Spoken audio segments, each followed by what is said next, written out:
第3届中药艺术生活节，今年以香料为主题，邀请咱市以及邻近县市汉药老店，以及甲汉药相关的观光工厂共同参加，规划饮食、手作、市集、药签文化行塔等相关的文化体验，借此和汉药更加打进民众的生活。这个罗汉果对那个喉咙啊很不错，可以保养。平常就有在吃这些中药。对啊，有时候啦，没有常吃啊。啊，今天刚好有市集，就来逛一下那样子。这个市集还不错啦。对啊，蛮喜欢的。主办单位1日天坛5条港商圈发展协会理事长侯美惠，希望透过活动的举办，扭近民众甲汉药的距离，同时也当带动商圈的经济发展。这次我们商圈举办的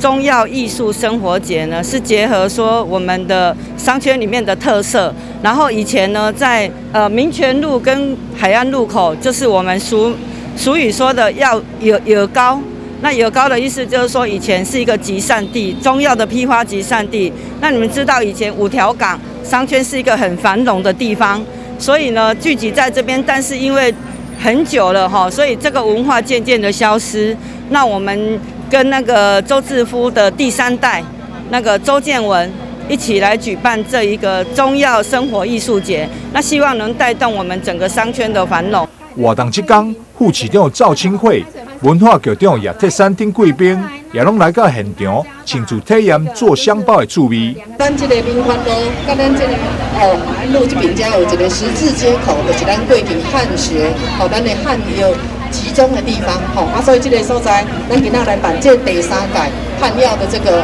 走读文化走读，非常的感谢嘛，非常的多谢讲咱各位商圈各有博人堂咱周博特别来遮发展这个汉学的这个发展甲咱互咱熟悉讲，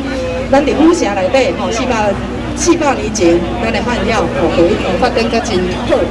这次来餐厅店家总共有35间，伊拢真感谢中药艺术生活节举办，因为会当互更多民众认识汉药。觉得非常好，因为可以让大家更认识中药行，还有中药这个产业。有时候年轻人他走不进来，所以如果办这种的活动的话，年轻人就会觉得其实中药就在日常生活，能把中药介绍给民众，让中药的产品很生活化的融入民众的生活。对，然后希望可以常常办这种活动，然后让大家认识到中药的博大精深。活动期间，天意药厂特别免费提供100份香包制作体验。另外，万国制药也推出打卡送纸熏糕的活动，加上现场真侪美食餐饮单位，就是要让参加民众好食又阁好耍。台南新闻张秀伟采访报道。